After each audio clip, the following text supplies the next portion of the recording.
Aïe aïe aïe.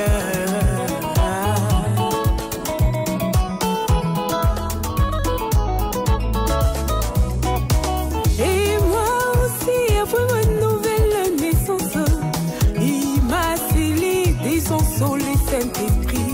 De l'huile, une force qui s'imile ma vie. Un être spirituel demeure en moi, c'est vrai. Je me sens de la joie quand je le sens autour de moi. Je me sens de la joie quand je le sens autour de moi. Il me remplit, oh l'onction des dieux, me purifie, oh l'onction des dieux, c'est l'onction, oh l'onction des dieux, c'est l'onction, oh l'onction des dieux. Les spectateurs, chers internautes, de la première chaîne en République démocratique du Congo qui prend l'union de la famille, de la société et dans les corps. Junior Jackson Litial, laissez-moi. Je dis premièrement merci au Tout-Puissant, le roi des rois, le seigneur des seigneurs, le patron de cette chaîne, Union RTV. À lui seul l'honneur et la gloire. Merci également à ma grande équipe qui m'accompagne. Auto qui na bango na terrain, na Brazzaville, na Kinshasa, na Congo central, na Kisangani. Bisika nyonso to qui équipe costaud tambola na biso. En tout cas, merci à mon réalisateur à Kiti na terrain. Merci à mon caméraman également. Merci à la salle de montage. Merci également au DRH. Merci à toute l'équipe de l'Union RTV. Que le Seigneur Dieu vous bénisse richement. Nous sommes dimanche 24 août 2025. Bien sûr à Kinshasa, capitale de la République démocratique du Congo, devant l'église, le quartier général des églises du message du temps de la fin.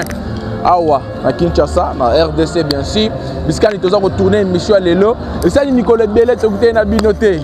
Il faut appeler ça dans le papa, maman, pasteur, tous les groupes WhatsApp.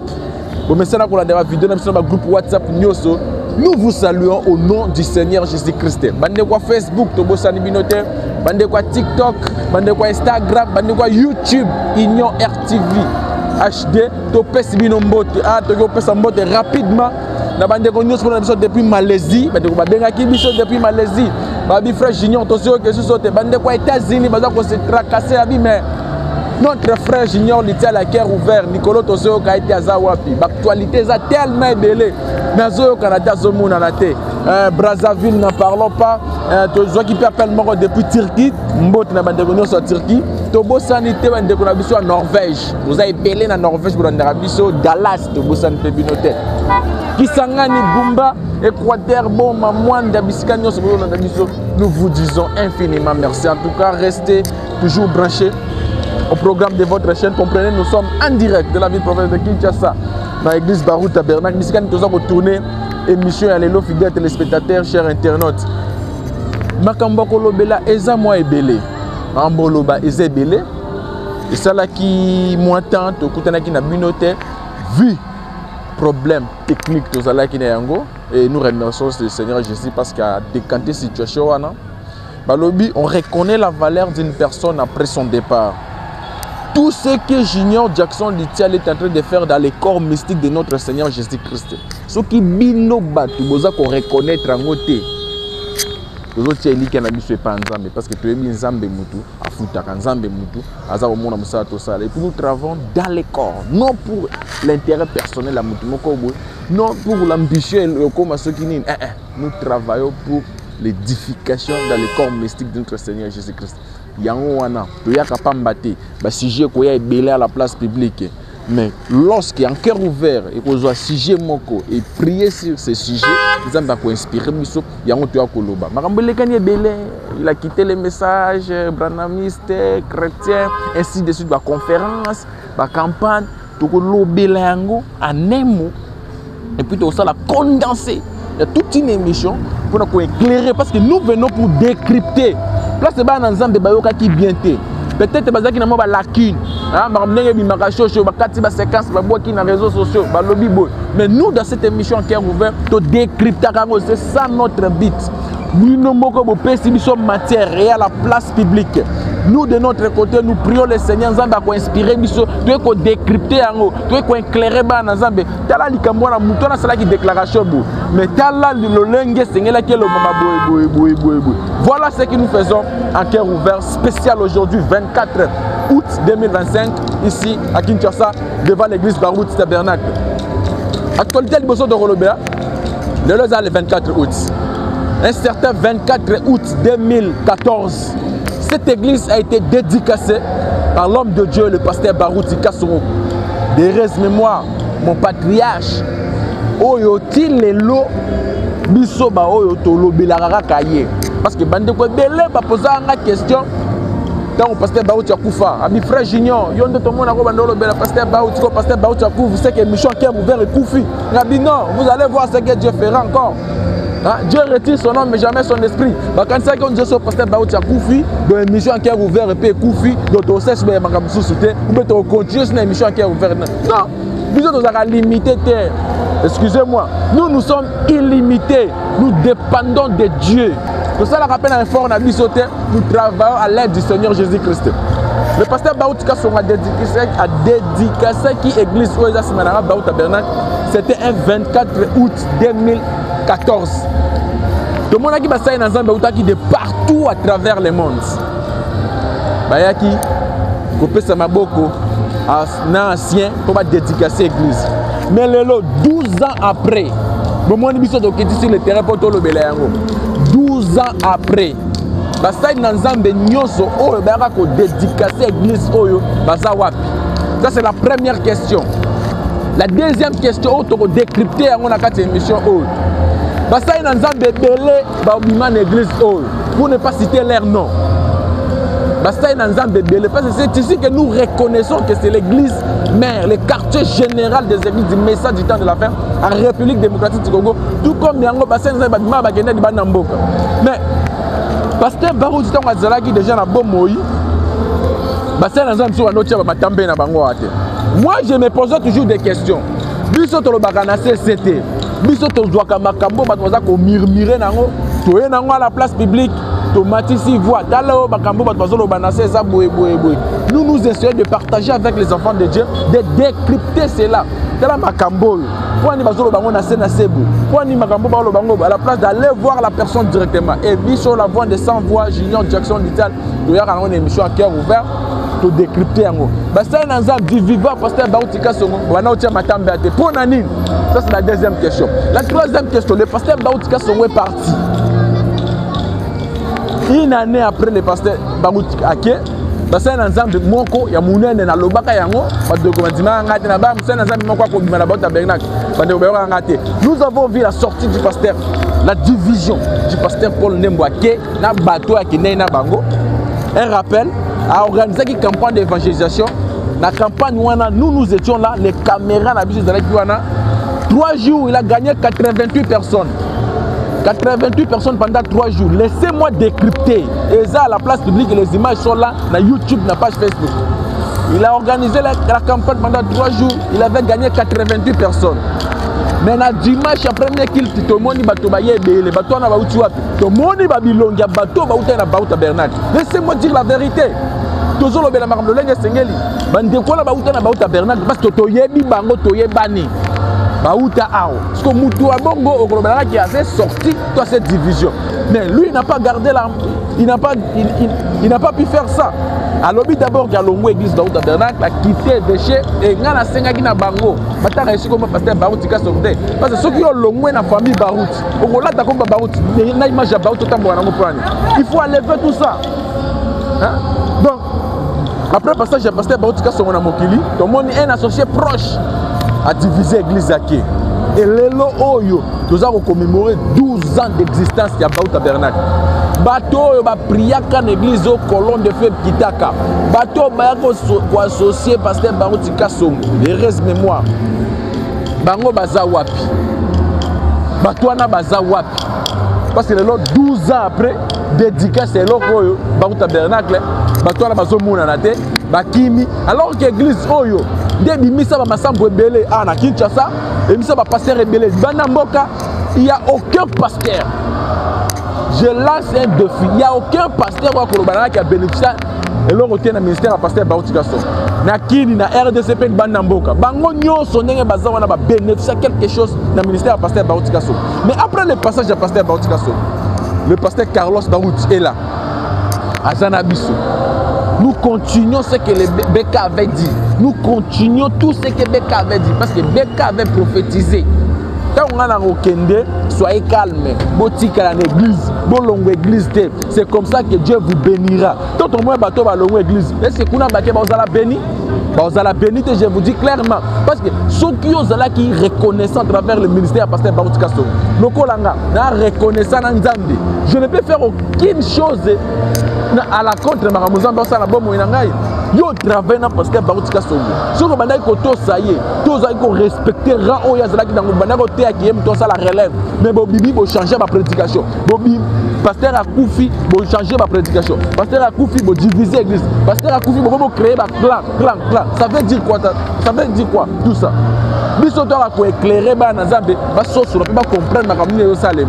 Peu importe qui vous êtes, ce que ça les locaux et au contraire, il y a Makambo biso to lobelaka le Seigneur Jésus-Christ, William Mario Branham, pasteur Bautika Songo. Au kokutana na biso na nzela na peu importe qui vous êtes, parce que moi je crois Tissiko, c'est le pasteur Bautika Songo qui assume pleinement la relève de William Mario Branham. Voilà un peu là on est dans le Bapon à 24 août yangwana, basai na Nzambe la nyonso baza wapi. Permettez à benga baza ba flatter. Donc on est un pasteur Bautika Songo à l'époque pour nous flatter. Ah BK, mais il a placé le fils. Dans l'église est voté le pasteur Bautika à la Carlos comme pasteur responsable de Bauta Bernard. Parce que nous sommes pasteur wana nyonso pour nous niboyo kotia maboko med association na binote pour soutenir oyo paka bino bana ko ndimaye pour soutenir mwana na ye. Donc l'ingaki dans l'église on a dit que la moko na bino je ne comprends pas. Yo bandako dit pasteur Bautika Songo Léonard comme votre évêque, comme votre ancien, comme votre père spirituel. Papa non lobi ke ngasoki nazate yenda kotikala. Et puis ton dimiye yo yo se révolter, to bino bo se révolter. Bobité biso to lingi na biso yete boké. Mais wana respecter maloba papa lobaki amowe ya lobaki ou bien au sali chose au contraire. Ceux qui vont croire que c'est lui qui assumait la relève. Il y a William Branham, il faut croire dans Malobo et Lobaki. Donc vous étiez des hypocrites à côté du révérend pasteur Bautika Songo Léonard. On doit vous dire la vérité. Place ma la vérité à moi. Laissez-moi me déchaîner parce que ma vérité. La colonne de fête. Chacun de nous est responsable de son âme. Peu importe qui vous êtes. Donc on répondre devant Dieu. Pourquoi répondre à ma camona? Peuple de Dieu. Bolamuka. Ba intimider minoté. Fidèle chrétien aux Olananga. Aux responsables tout d'abord. Il y a Amna yo. Bango basa nanza ba responsable ba amna bango na ba prédication ba prêcher ka biso ba consulter ba mbalo to kwa mbis na kati aquarium ba keno so kwa lokuta. Nous sommes des responsables de nos propres âmes, de nos propres âmes ba keno gauche à droite et na sengi na basa na Nzambe nyonso oba otoza tana moi reconnaissance ya muke to bénéficier quelque chose dans le ministère parce que c'est le ministère du pasteur Bautika Songo qui a construit cette église. Je vous entends moi reconnaissance ya muke boya. Le 24 août 2025, au bon annuité, au courant de semaine, Boya, beaucoup de gens ont le pasteur Bautika la Carlos, bon solo là, bon ça basai na Nzambi, beauté à Kabiso dimanche là bon matalikolo cher bon gangi et après bon solo la raté, boyo kana raté. Vous nous prêchez quoi exactement? Et là on a tout na paix, on a ba paix wana. Bon yo na muninga na boyo kana raté, yo na muninga na bo solo la raté. Parce que matin na cher on te Biso nini en fait. Vous jouez avec les enfants de Dieu ou comment? Parce que nous avons bénéficié de quelque chose dans le ministère du pasteur Bautika Songo Léonard. Boya Boxolo Nana Mona Bino, Moninga Nabino, le pasteur Bautika la Carlos, Bosso Lanae, Bo partager, Bolongo la Bilo Kouana Bozanango. Le pasteur Bautika Songo depuis le pasteur Bautika la Carlos, depuis qu'il est là, il a interviewé une fois le bi, gagné dans la guerre Wanate. Il avait bien dit. Il y a un déco 5 sabbats. Mais ce que Bino a besoin de le salaire à Makambo, na Bino. Et je like sa image digne un message depuis que le pasteur Bautika Songo hacké. Qui a relevé les défis? Laissez-moi dire comme ça. Qui a relevé les défis à travers le monde aujourd'hui? Oui, Barou Tika Somake, mais tout le monde est là, comme on sait, il a parlé du peuple. Oh, et la question est continuité à Papa de Salem. Nous avons des anciens, place la vérité. Nous avons des anciens ici. Excusez-moi, j'ai dit tout simplement. Mais on n'a jamais vu, excusez-moi, je n'ai jamais vu un ancien tenir une campagne. Na dimension où le pasteur Carlos organise la partie peuple. Nous avons contre Bangote. Pourquoi Bango Bassien? Ils n'ont jamais organisé des campagnes d'évangélisation ici à Kinshasa. Quand le pasteur Barou Tika Songo Léonard était là, Bando sa campagne. Bon, peut-être le pasteur Barou Tika ministère n'est pas étouffé Bango. Maintenant, l'homme est parti, le corps est parti, l'esprit est resté. Pour ça, la campagne, tout le monde a fait bino. L'unique personne qui a relevé les défis après le passage du pasteur Barou Tika Songo Léonard, si c'était terre, c'est le pasteur Barou Tika la Carlos. Il y a un mouton là qui nous a profité, continuité aux salés.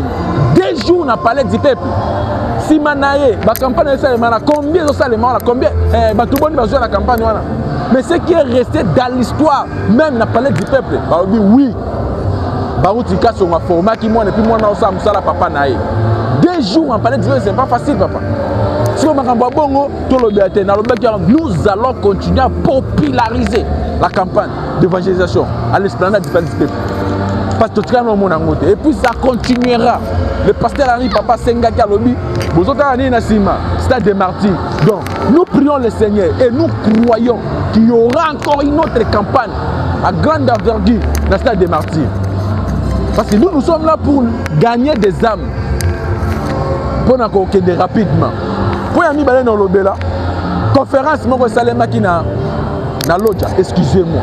Je ne suis pas contre, mais je suis en train d'analyser, de décrypter. Et personne ne m'a envoyé. En tant que journaliste, je fais mon travail, je traite toutes les choses qui viennent à la place publique. Bah, organiser conférence, soi-disant, amour, parfum, si c'est une équation, il soit pareil. Hein? Papa, décryptons la chose. Bah, ça, dans un bébé de partout. Bah, aux États-Unis, excusez, j'ai vu même mes grands frères des États-Unis. Boye, mon commune à Kinshasa. Yozo qui est dans la conférence amour parfait, une équation. Nous communes à Kinshasa. Mais l'église est où il y a des missailles au Baou Tabernacle. Au Tika le Kotate. Mais je ne sais pas. Est-ce que vous connaissez qu'on a comme un figurant ou vous connaissez au Sani? Voilà les choses où nous nous décryptons. On va toujours les gars, ils n'aperçoivent pas le Bélangote. Il y a un début sur le Bélangote. Ça va inspirer sur le Bélangote. Ils ont organisé une conférence. Amour parfait, une équation. Ça va utiliser partout. Pendant ce temps, nous sommes tous là. L'esplanade a parlé du peuple. Nous sommes parlé du peuple pour gagner. Groupe Babatou va organiser réunion, conférence, amour parfait, une équation. Moi, je réfléchis à qui m'a belé, puis Dieu m'a inspiré beaucoup de choses. Comment se fait-il qu'il y a des anciens ici à Kinshasa? Le pasteur Amis Mwanangoy a organisé des dédicaces. Le pasteur Barou Tika la Carlos a la campagne n'est-ce pas, du peuple. Et puis, dans l'autre, Tomoni conférence. Je me suis posé tant de questions, mes frères. Dédicace, conférence, la campagne d'évangélisation. On va plutôt prioriser parce que nous sommes tous dans les messages. Et l'on doit prioriser. Papa qui moi j'ai un problème na binoté. Et sengela kinde papa kawana nyoso. Ba soutenir moi parce que papa nanga, excusez-moi. Non là que la bino m'a bête, je suis en train de dire je suis en train d'éclairer le peuple de Dieu. Si Jésus tarde encore à venir, si Jésus tarde encore à venir,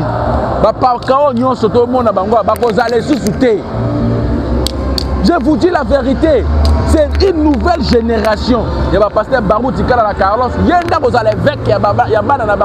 l'église. Il faut boyer Barango déjà. Papa Yozola Nangoza ancienne église dans la province de Awa. Préparer relève na yo. Ceux qui ont moi na yo, j'ignore de tiens autorisé en ceux qui ont associé, parce que vous ne resterez pas éternellement derrière cette chair. Si Jésus tarde à venir, papa wana ba kukufa. Parce que Bossa de Dieu, Seigneur Bossa, Dieu va vous retirer l'un après l'autre. Je vous dis la vérité. Zamba va retirer moko. Si va jeune de bakotika. Parce que Dieu veut aussi travailler avec des jeunes. Comme Babiso, pasteur Babutika la Carlos, pasteur Baza tellement délai dans le Congo, na Kinshasa, et puis partout. Donc Dieu veut maintenant travailler. Génération Nabino, Boyamba qui message, Boyamba qui message, Bossala Seigneur Bossala, et s'il lit déjà, c'est une nouvelle génération où ils ont compté dans l'histoire, il y a un message depuis dans l'histoire, il y a un monde que papa, Baza conservateur, Bozoa qui message, Bossala Seigneur Bossala, pour créer ma division, pour créer ma guerre d'esprit, pour créer ma guerre de leadership, et ainsi de suite. Mais ça va jamais toyer, depuis au côté de ma campagne, il n'y a ni de leadership, ni la guerre de division, ni ainsi de suite. Nous sommes là pour unir les gens, pour parler de l'unité. Il y a un moment où parce que Carlos j'avais beaucoup aimé le baki, on a pas 5 sabbats, mais maintenant on va comprendre. Le jour où on va comprendre, Bolinga qui, conférence Wana, il y a l'Odja, d'après moi. Ezalaki na Kyobani. Est-ce que Ezalaki vraiment important et ça les maraka na date campagne Ezalaki ao? La première question. La deuxième question. Pourquoi pas suspendre cela? Mouloula Mounen est dans le quartier général na biso pour la Kinshasa. Auto gagner ba âme. C'est ça les réveils. Très bien na biso qui mouninga donc na champ de bataille. Au réveil là quelque part. Donc ça ni na ko kanga église na ngai. Na memi bandi na ngai auto soutien. Parce que c'est ça les réveils. Aller affronter les diables dans le champ de mission frère. Les a facilité. Le pasteur Carlos a affronté diable, mais Koto, papa Nabiso, va faire la conférence. Et puis, amour parfait, une équation. Je décrypte cela rapidement. Bien, si c'est un Zambie, l'invitation qui est partout. Mossa est un Zambie, aux États-Unis, aux Belgique, aux Wapi, ainsi de suite. À commune à Kinshasa. Talamouté Mamabe, excusez-moi. Talamouté Mamabe, c'est un Zambie. Oyebi Bisiko Outa, na Barouti Tabernacle. Oyebi mouta consacré dans le ministère, le pasteur Barouti Kasso. Oyebi église dans le Congo, quartier général, il y a Barouti Tabernacle. Mais bengi on a conférence na Lodja. Outi Bana Mboka, au Saliskal Nakin. Mais dans la dégramme, au boy Konyata, Barouti Tabernacle. Je me pose la question. Aucune des conférences sont comme ça la ligne. Parce qu'amour parfait, une équation, il fallait qu'on a Kinshasa. Il fallait commencer ça ici. Donc, une conférence amour parfait, une équation. Bon, dans l'accent d'amour, on a Kinshasa. Oye, on communion na biso na Barouti Tabernacle. Mais bino boye, boleki mbalamoko, bomoni Barouti Tabernacle, ça c'est jouer avec les enfants de Dieu. Là, ça va comprendre bien wana. Pour ça kana ba na Nzambe, botiki pe l'église na bino. L'église na bino wana Barouti Tabernacle. Ba ndimio so ça l'église na bino, Barouti Tabernacle. Bokoko sabatute. Depuis que vous avez une question. Combien d'actions évangéliques vous organisez? Combien de campagnes d'évangélisation vous organisez? Et puis, vous avez gagné. La plupart des bateaux sont à Kin. Nous avons gagné la développerie. Après l'église, nous avons prié les États-Unis. Nous avons dit l'église. La plupart, nous envoyons nos frères là-bas.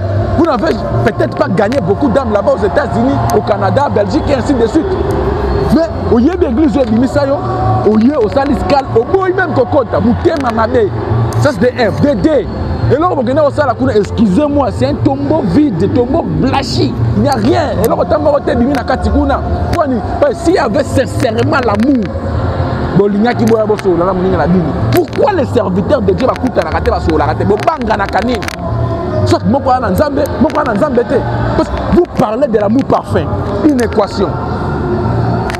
Dans l'entretien, le pasteur Amis Monango a organisé des dédicaces. Il y a plein des anciens là-bas. Mais Bino, Boké Bossali, je ne sais pas. L'opportunité na date où les ala qui ont organisé au même moment. Campagne Koto a repoussé campagne pendant 2-3 jours.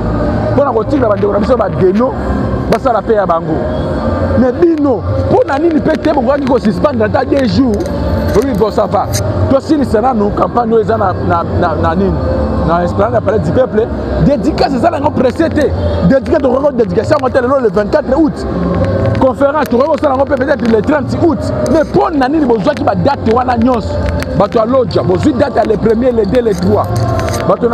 Il y a dédicace. Il y a date aussi, coïncider dans la campagne d'évangile. Pourquoi réfléchir de telle manière?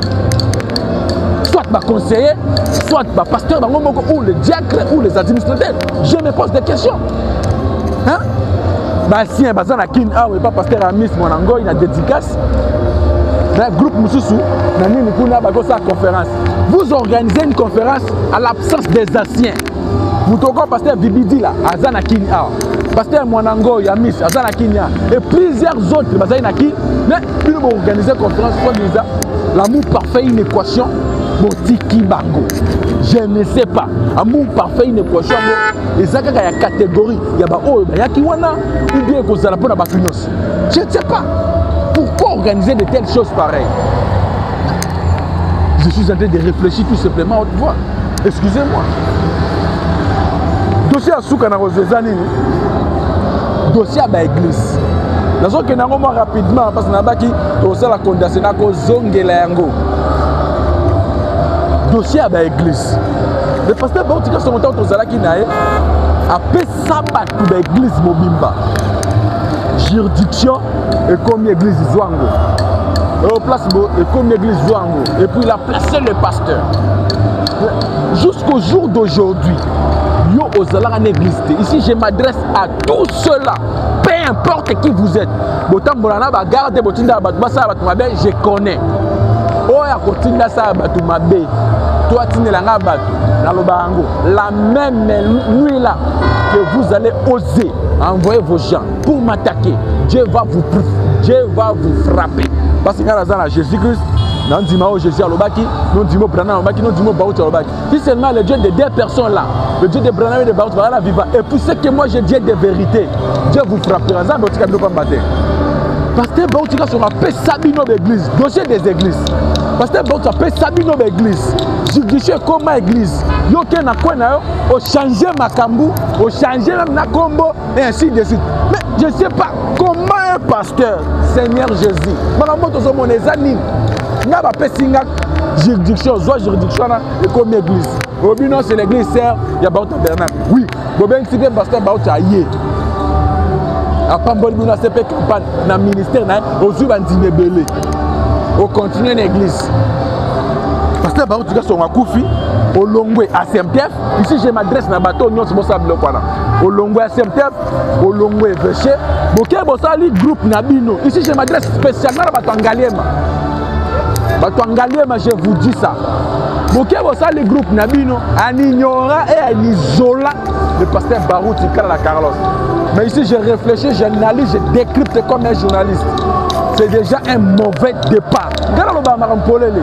C'est déjà un mauvais départ. Parce que lorsque vous ne reconnaissez même pas l'endroit où vous ne reconnaissez pas Moutou appelle ça que l'église.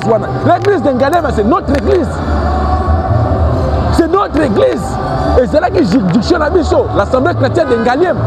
Mais comment le pasteur Gauthier Mafouta, je cite le nom, le pasteur Gauthier Mafouta vous organisez de telles choses sans avoir que solo là moninga pasteur Baoutika la carence. Qu'est-ce qui se passe? Et puis bosser groupe Nabino bengi bato bengi si bango kuna. Je me pose la question de bosser groupe pour quel le pasteur Baoutika la carence. Vous craignez quoi et vous voyez quoi dans pasteur Baoutika la carence? Biso to otike sous kimata tokolo ba peu importe qui vous êtes. Pasteur Gauthier Mafouta loko sali c'est le Nabino c'est un mauvais départ. Et puis loko ne ko souka mabe qui parle, c'est moi qui parle. Na loba qui prend de la mission limité. Na bio boso mona na ezaka ba tâtonnement. À la suite. Et puis beaucoup de gens, soi-disant la Vierge Sage Tabernacle, je cite les noms. Beaucoup de gens, soi-disant Vierge Sage Tabernacle, parce qu'il y a un problème à cause je le dis devant la caméra. Parce que vous n'avez pas respecté la parole du pasteur Baoutika. C'est pas normal. Le pasteur Gauthier Mafouta, départ, on a déjà mamé. Et nous, comme ça, les seigneurs qui sont sur un pasteur Baoutika la carrosse. Ce qu'on a dit comme non, ça là, au lobby, au solo, au talisé, les tenez, les aboutissants, on a comme ça, le Makambu, comme ça, de créer mon groupe, Nabino Moko, église, Zouane, les acquis à pasteur Gauthier Mafouta.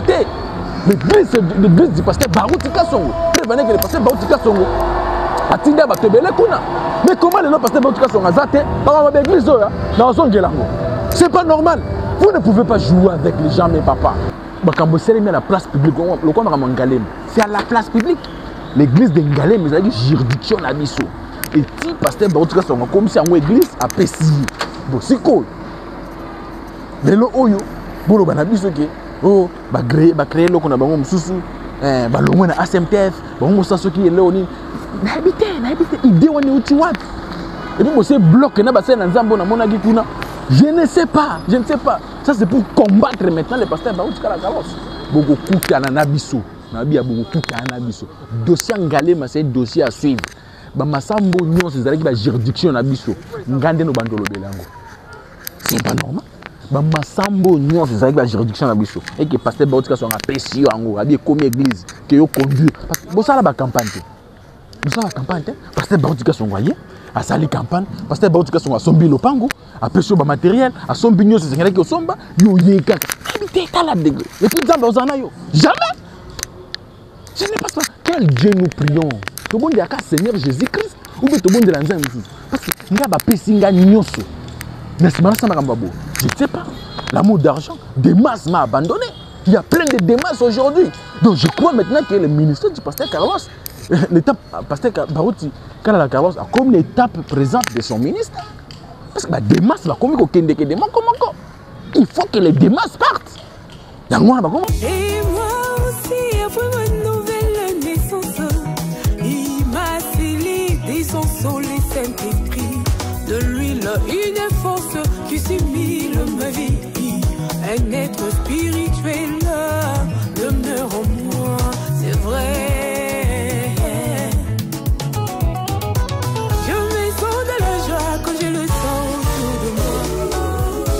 Voilà, dossier à l'église Oyo, je crois dans Zongele Ango du Sus.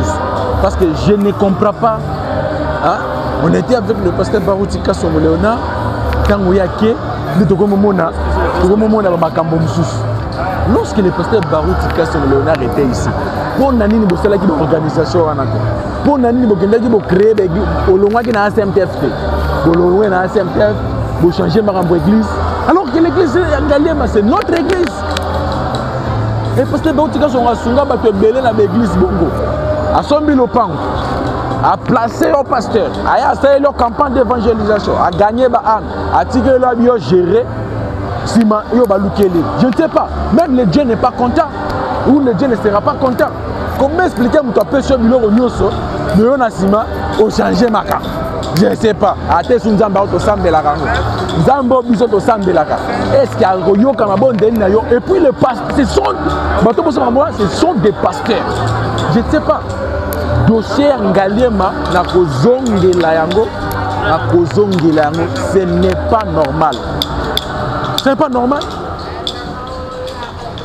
Tu veux bien qu'il y ait une juridiction à Bisso et puis tout, échanger.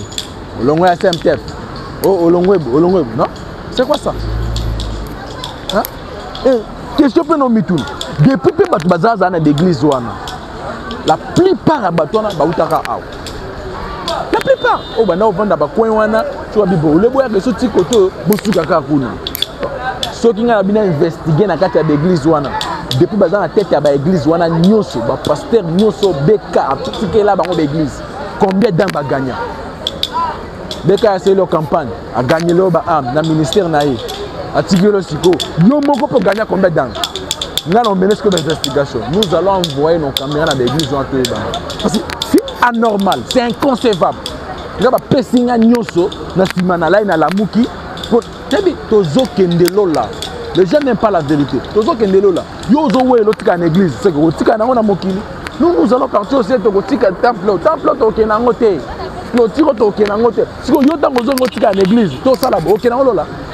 Vous voyez la conception des plus des pasteurs. Vous vendez comme nous la colonne de feu. Vous êtes dans les corps. Vous n'intimiderez jamais tout le monde. Moi, je connais ma position et puis tout ce que j'ai fait, je suis clair. Je répondrai à cela. Personne ne m'envoie.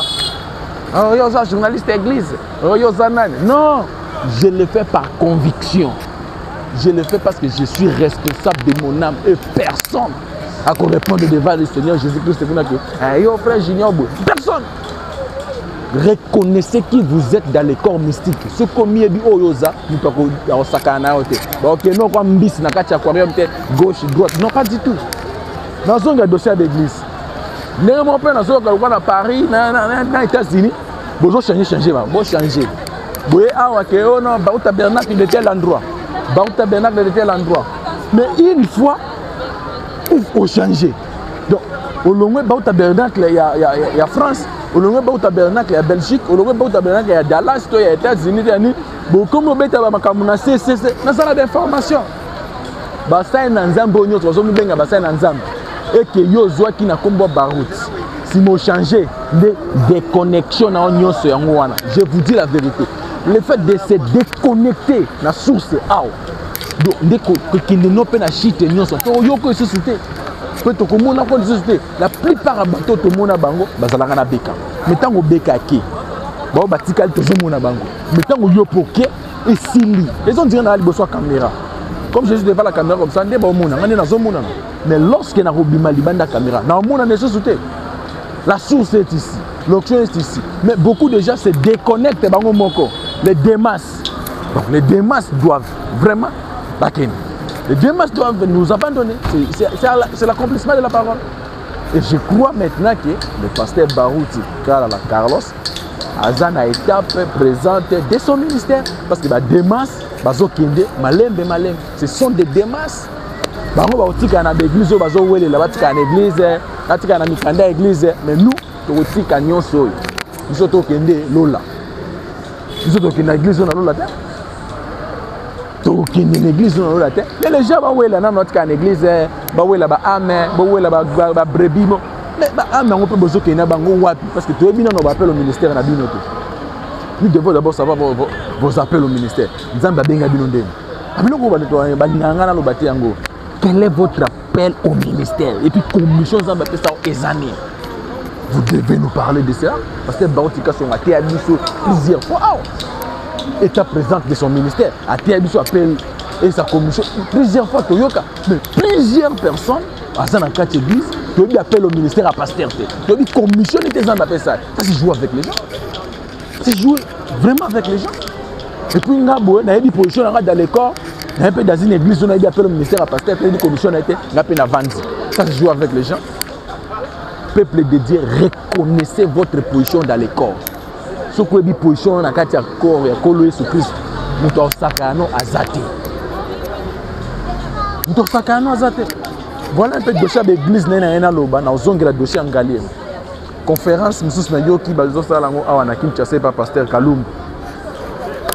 Bon, je ne sais pas. Donc, il y a une conférence. Donc, conférence, il y a une. C'est que échouer la matablement. Parce qu'il réussit à réunir Batouté, il réussit à parler de l'amour. Vous parlez de l'amour parfait, inéquation. Mais basta inazambe ba Kinshasa. Ba ou tapé na Barouti Tabernacle. Mais ba komi awate. Mais quel amour parlez-vous? L'amour parfait ni bozolo bela batu.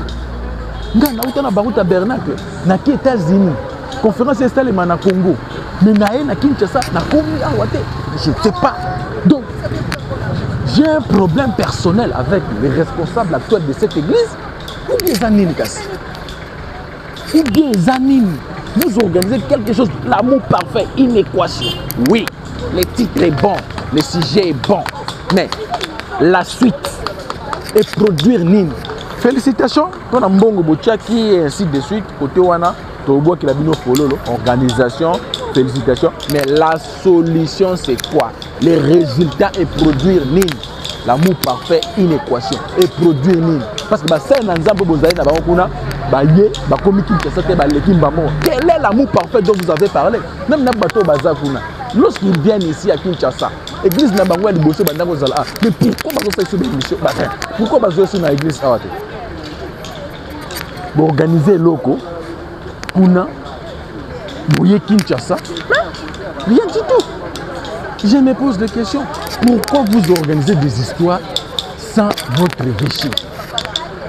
Vous voyez l'église, vous voyez la leadership, vous voyez la nîmes, biso tozokendelola, biso tokendelola, église tokotika, mapangu tokotika, mituka tokotika. Mais bao ba ebina bisika bazokendete, yango na bokangama na église, bokangama na mituka, parce que ceux qui ont ebaki bisika ozokende.